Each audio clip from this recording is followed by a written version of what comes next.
I think you want to ride with me when we talk about motorcycle stuff.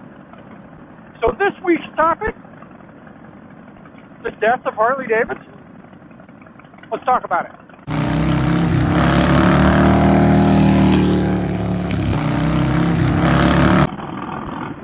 Alright. So, those of you that follow me on Instagram and Facebook know that this last Sunday we lost our 14-year-old fur baby. I mean, you never know how much a 5-pound Chihuahua impacts your life. But the reason I'm talking about that is that's kind of what brought me to the subject of this week's Friday Free Ride. So, I don't know if you know or not, but the Q4 call for Harley has been in the last week. And from that call, basically it shows that Harley lost $98 million in the fourth quarter of 2020. Now, honestly, I'm not surprised, and I can't believe anybody else is either. I mean, they literally had to shut down and stop making motorcycles at some point. I'm sure they had trouble getting clothing and shoes and all those goods in as well. So they had to stop making money, essentially. But they still had overhead, right? They still had all the warehouses, all the plants, all the employees that had to be paid for, whether they were open for business or not. So, honestly, I'm not surprised they lost $98 million. But this isn't the first time I've heard it. Over the past few years, all I keep hearing is Harley's going under. Harley's going bankrupt. Harley won't be around in 3 years.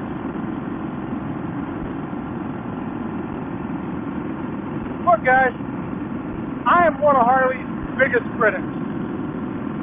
Personally, I think the launch they did last week, or 2 weeks ago, was subpar. I wasn't impressed. I wish they would have brought more to the table than we changed the stereo and the CBO, and we changed a couple of color codes. But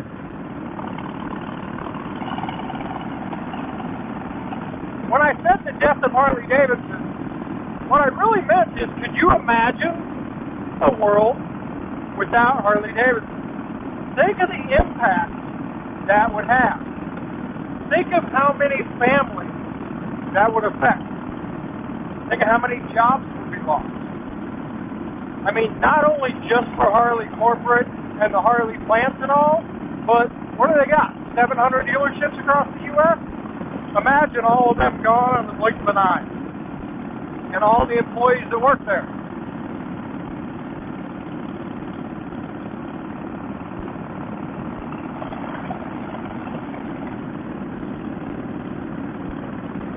So, rather than me focusing on the negative, there were a few positive parts about this call. Now, honestly, I did not listen to the call. I watched the video by riding in the Ozarks. I'll link it below.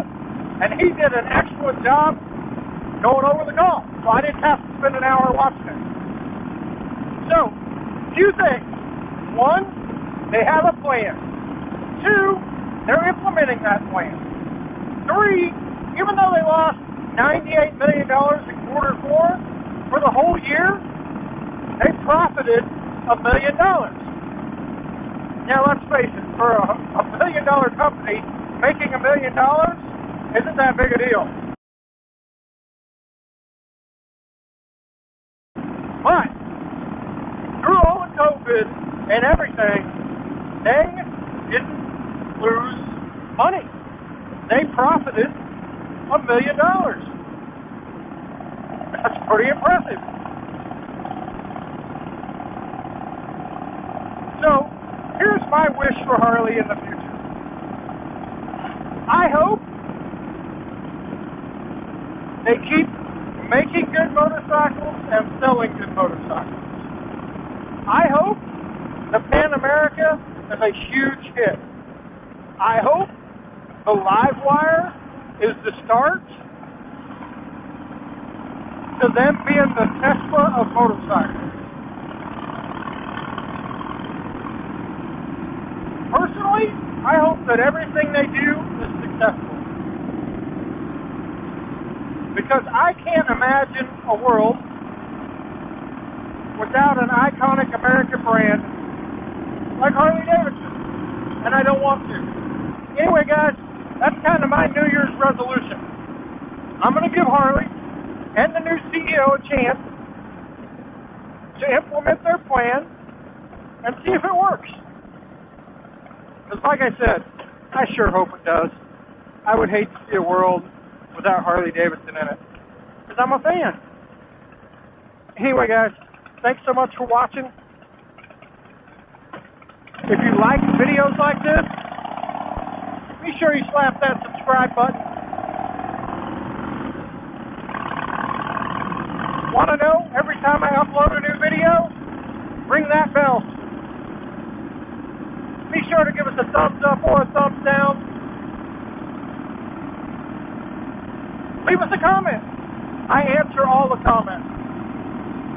And remember, guys, it's not about the destination.